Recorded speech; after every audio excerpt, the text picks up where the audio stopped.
Hey there, friends. Triple M here, and today with a new one, something I'm excited to do. We just got this card from my Kamigawa pre-release, if you saw that video. Kodama, Kodama of the West Tree. I watched one of the guys' videos, and they were talking about, they put up like about 10 to 15 cards that would work with this guy. Ironically enough, I only had like 3 of those cards of the 15, so I got some more cards to order for this. So this is, what this guy does is he has reach, which doesn't really matter. His big thing is all modified creatures you have trample. So anything with, it has an equipment, or it has an aura or enchantment, or it has any counter on it. It counts as modified. And with green, it's real easy to spread +1/+1 counters everywhere. Even there's probably better cards than what I have in here to do it. I just don't know what they are, and I don't have them. So yeah, whenever a modified creature you control deals damage to a player, search my library for a basic land, put it on the battlefield tapped, and then shuffle. It's a really powerful commander with the right deck, and hopefully I got something here that works well with it. And I'd love to hear your thoughts down below. Our first creature is Archetype of Endurance. It's a 6/5 board, gives everything hexproof, and makes it so all my opponent's creatures don't have hexproof. Next creature would be the Battering Crassus. It's a fish beast with trample and evolve. The evolve mechanic is why I put this guy on here. If he comes out and there's something stronger out that I control with him, he gets an instant +1/+1 counter every turn. That's kind of cool. We've got a Beast Whisperer, so anytime I cast a creature spell, I get to draw a card. Gives me a little draw advantage. The Crowned Ceratok. It's got another Trampler.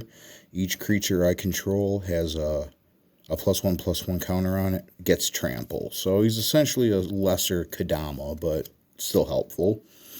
We've got a Death Bonnet Sprout. So mill 3 cards. As soon as there's 3 or more creatures in my graveyard, transform them. He becomes a Death Bonnet Hulk, and then I can steal stuff from my opponent's graveyards with him. Not bad. Elvish Mystic, simple mana dork. Nothing fancy there. We've got a Froghemoth with trample, haste. Whenever he deals combat damage to a player, exile up to that many target cards from their graveyard, and then put a +1/+1 counter on the Froghemoth for each creature card exiled that way. And then I gain 1 life for each non-creature card exiled that way. So that's pretty nice. Dug out a relic for this one, Gaia's Liege. Gets a power and toughness equal to the number of forests I control, but then if I attack with him, his power and toughness become that of what my defending opponent controls. So he's just there for a blocker and another body to throw counters on. Oh, we got some cops out there. Crazy. Gaia's Revenge. Can't be countered, has haste, and then it can't be the target of non-green spells or abilities from non-green sources. So that's got a little bit of protection on it. It's always nice. Garruk's Pack Leader. Whenever another creature with power 3 or greater enters the battlefield, I get to draw a card. Self-explanatory. Genesis Hydra. Another creature that comes out with an X amount of +1/+1 counters on it. It's already a pre-modified creature coming out. Gnarled Colony. What is it? It's a kicker. So if you play the kicker, it enters the battlefield with an extra 2 extra +1/+1 counters on it, and for each creature gets +1/+ that has a +1/+1 counter on it gets trample as well. So another lesser Kodama. Hero's Bane, another Hydra with 0/0 that's pumpable again. Basically another pre-modified creature. Jedi Offshoot. Big reason why I put this in here was for the landfall trigger, because that landfall trigger with Kodama is going to be nasty. So whenever the land comes out, I gain a life. Colonian Hydra. It's another pre-modified creature right from the get-go. What's not to love? Colonian Twins Grove. So when this thing comes out, it's a power and toughness equal that of the number of forces I control. But when it enters the battlefield, I create a duplicate of it. So no matter what, it's 6. It's always going to come out as a 6/6, and I'm going to get a bonus 6/6 token with it. So that's just a free pumpable creature. Leaf Glider, another mana dork, self-explanatory. Lifespring Druid, another mana dork. Living Totem, he has Convoke, so whenever he enters the battlefield, I may put a +1/+1 counter on another target creature. So he comes out and I get to modify something right from the get-go. Moldgraph Millipede, nice foiled Moldgraph Millipede. Whenever he enters the battlefield, mill 3 cards and put a +1/+1 counter on him for each creature card in my graveyard. So once again, he comes out into play and he's already a pre-modifiable creature. And Nemesis Immortals. The big thing is his monstrosity. So if you pay it for his monstrosity costs, basically you make him he comes out as a 10/10 creature, which is not bad. Otherwise, he's a 5/5. So modifiable to an extent from the get-go if you're willing to pay the kicker cost. Nessian Horn Beetle. At the beginning of combat on your turn, if I control another creature with power of 4 or greater, put a +1/+1 counter on Nessian Horn Beetle. Modifies itself. Nessian Wilds Ravager. He's got a tribute of 6, so you can have your opponent pay 6 mana to prevent the 1/1 counters. Otherwise, he comes out as a 12/12. He's nasty. I don't see anybody ever playing with this guy. I never understood why. I always thought this guy was kind of OP in the right situation. The Phyto Titan, as soon as it dies, I get to return it to the battlefield tapped on under the owner's control at the beginning of my next upkeep. So it keeps coming back from the graveyard unless it's exiled, which it's kind of nice in that respect. You had to know this guy was going to be in here. Prosperous Innkeeper. Anytime I get a creature card, whenever another creature enters the battlefield, I gain a life. When he comes out, I get to create a treasure token. So I get free mana, and I get extra life out of him. Renegade Crassus, it's a beast mutant with Evolve. So it's just like the Hammerhead Shark Beast thing. This thing comes out, if I got stronger creatures, he evolves himself, gets himself +1/+1 counters, modifies, works with Kodama again. Rust Scarab. So whenever this thing becomes the target, becomes blocked, I can destroy a target artifact or enchantment another player controls. So get this guy a little bit bigger, and anytime he gets blocked, you're destroying something. I call that a win right from the get-go. So it's basically got a limited, the Rust Scarab basically has a limited Annihilator on him. So an Annihilator trigger basically only for artifacts or enchantments. So that can be helpful in certain situations. Scaled Herbalist lets me put another land out on the field, so 2 a turn, potentially, without Kodama's help. Skylasher, he has Flash, can't be countered, he has Reach, and Protection from Blue. That's a disposable creature. He's one that I can take out once I get some of the new stuff in here. Sola Zendikar, he's got Reach, he's a 6/6 for 6. He's got, basically, I can put out token creatures with him. 5 mana for a 3/3 green beast. It's kind of expensive, but you know what? It could work pretty well. Spore Crawler, when it dies, draw a card. Just something to get out fast, easy, die fast, easy, get that card. And then a Spore Mount. So whenever a land enters the battlefield, I get to put a 1/1 green sapperling creature token onto the battlefield. So it's just a token generator with basic landfall. Swarm Shambler. So when this thing enters the battlefield with a +1/+1 counter on it, it's already modified from the get-go. And whenever a creature I control with a +1/+1 counter on it becomes the target of a spell this becomes the target of a spell an opponent controls, I create a 1/1 green insect creature. And then for 1 mana and tapping it, I can put another 1/1 counter on it. So it's a shame you have to tap it to do it, but otherwise they would have made those 1/1 counters only until the end of turn, which makes sense. Terra Stomper, an 8/8 that can't be countered with Trample for 6 mana. I mean, what's not to love? The Uvenwald Oddity. Trample, haste, and then you can pay the 5 colorless 2 force to transform it.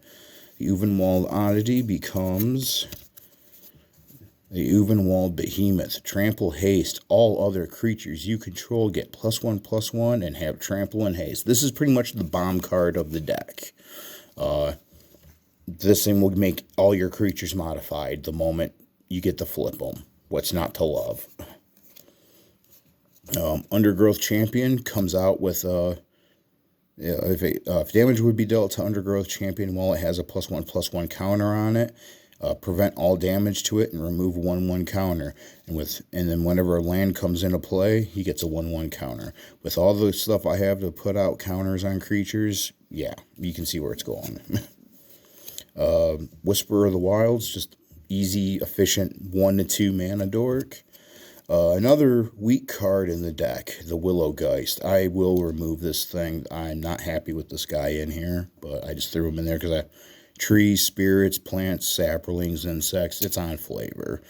He's a 1/1 trampler. Whenever 1 or more cards leave my graveyard, put a +1/+1 counter on him. And then when he dies, I gain life equal to its power.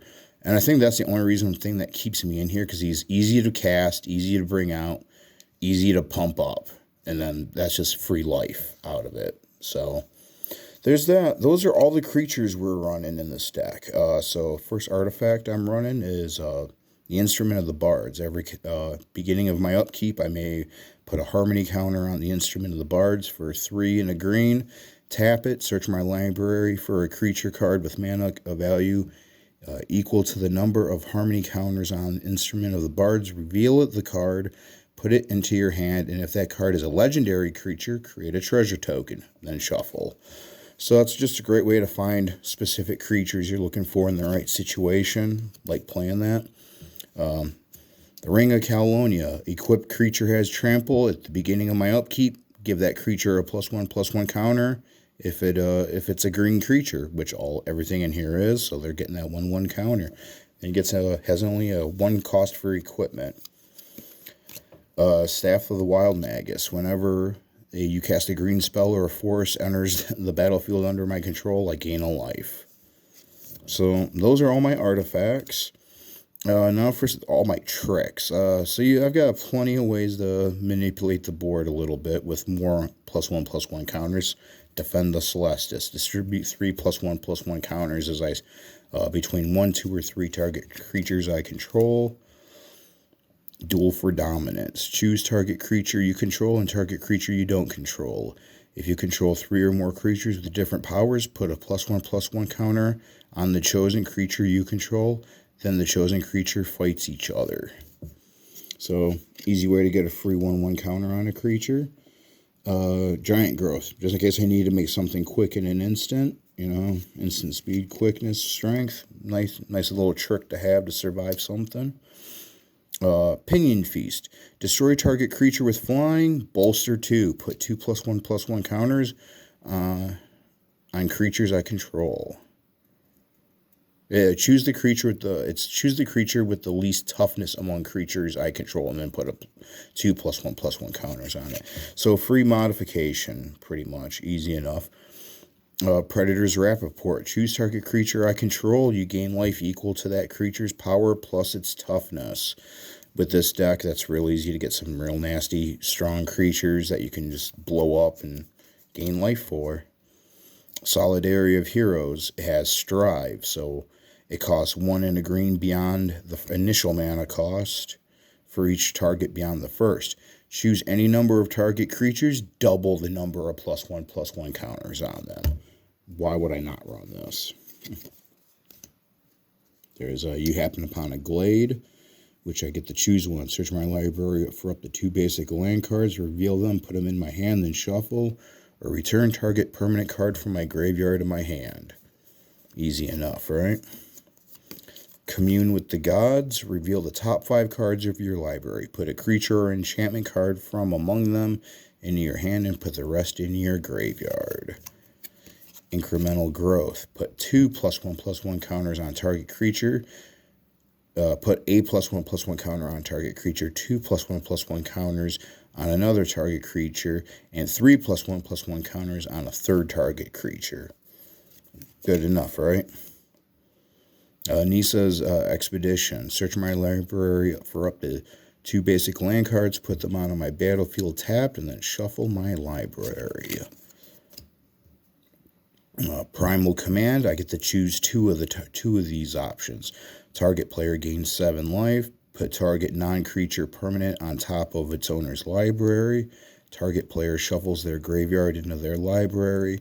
Search your library for a creature card, reveal it, put it in your hand, and then shuffle. I've got a Revive in there. Brings a target green card from my graveyard to my hand. Sylvan Scrying. Search your library for a land card. Reveal it, put it into my hand, and then shuffle my library. Visions of Dominance. Put a +1/+1 counter on target creature, then double the number of +1/+1 counters on it. And it has flashback of 8, where this spell costs X less to cast this way, where X is the greatest mana value of a commander you own on the battlefield or in the command zone. So it's a great way just to double up on +1/+1 counters. And I know with all the +1/+1 counters in this deck, I need an Ozolith. I know it's on my list for this deck. Druid class. So initially this would come out, and whenever a land enters the battlefield under my control, I gain a life. 2 in a green to level it, make it to level 2. I may play an additional land on each of your turns. Not bad. 4 in a green. When this class becomes level 3, target land you control becomes a creature with haste, and this creature's power and toughness equal to the number of lands you control. It's still a land. So free creature out of the deal, and another thing I can modify. Forced Adaptation. Enchant creature at the beginning of your upkeep. Put a +1/+1 counter on enchanted creature. So every upkeep, I'm putting a +1/+1 counter on. This was actually, I was thinking, this one actually, in a perfect game where there's no board wipes, this would go on Kodama. Because that 3/3 is just a little too weak for me. But, you know, we make it work. Fruit of the First Tree. It's an enchant creature. When enchanted creature dies, I gain X life, draw X cards, where X is its toughness. With all the +1/+1 counters we're throwing around, you know that's going to be a decent payout. From Beyond. So it has Devoid. It's no color. At the beginning of your upkeep, put a 1/1 colorless Eldrazi Scion creature token onto the battlefield, and it has Sacrifice it to add 1 colorless to your mana pool. I can pay 1 in a green to sacrifice this to search my library for an Eldrazi card, reveal it, put it in your hand, and then shuffle your library. We're not interested in the latter part, mainly the core part. We just want the free token creature every turn. Glittering Frost, Enchanted Land. Enchanted Land is a snow land now. And then whenever Enchanted Land is tapped for mana, its controller adds an additional mana of any color. So, you know, I'm going to use green pretty much. It's going to be 2 greens every time with that card.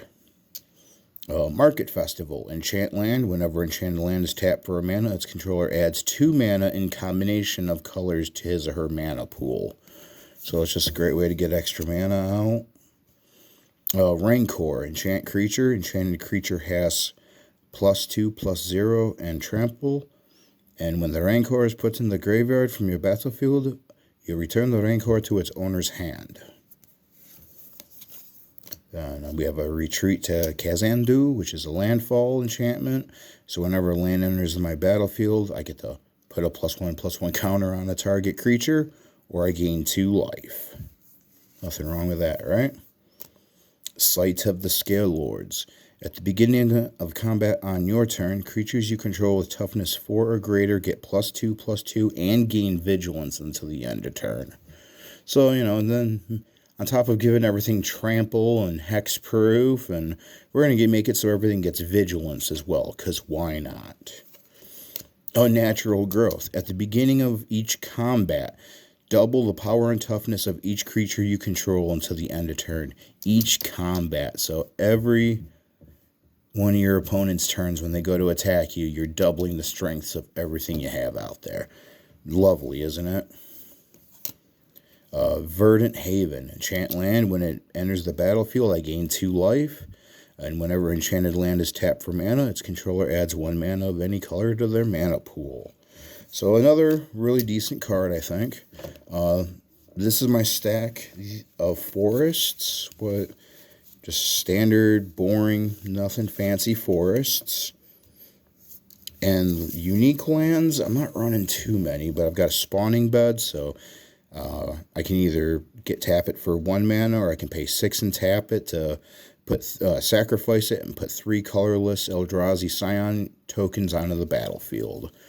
I just figure it goes on flavor with the Eldrazi's. I'm running little Eldrazi tokens I'm running in this deck. Fertile Thicket enters the battlefield tapped, and when it enters the battlefield, look at the top 5 cards of your library. If you do, reveal up to 1 basic land card from among them. Then put that card on top of your library and the rest on the bottom of in any order, and I can add a forest to my mana pool. Myriad Landscape enters the battlefield tapped. Taps for a colorless. Tap 2 to sacrifice it. Search your library for up to 2 basic land cards that share a land type. Put them onto the battlefield tapped, then shuffle your library. So getting 1 for 2, pretty much. Windswept Heath, which is pay a life, sacrifice it, search your library for a forest or a plains, put it on the battlefield, then shuffle your library. And then Heart of Yavimaya. When Heart of Yavimaya comes into play, sacrifice a forest, or I bury this. You can either tap it for a forest, or I can tap it to give a creature a +1/+1 until the end of turn. So even if I can't get a +1/+1 counter type spell cast on any of my creatures, I got a land that I can do it with, and it would count as modified. And then Hollow Trees comes into play tapped. You may choose not to untap Hollow Trees during your untap phase, and instead put a storage counter on it. Tap to remove any number of storage counters from Hollow Tree. For each storage counter removed, add green to your mana pool. So it's just a forest bank, mana bank.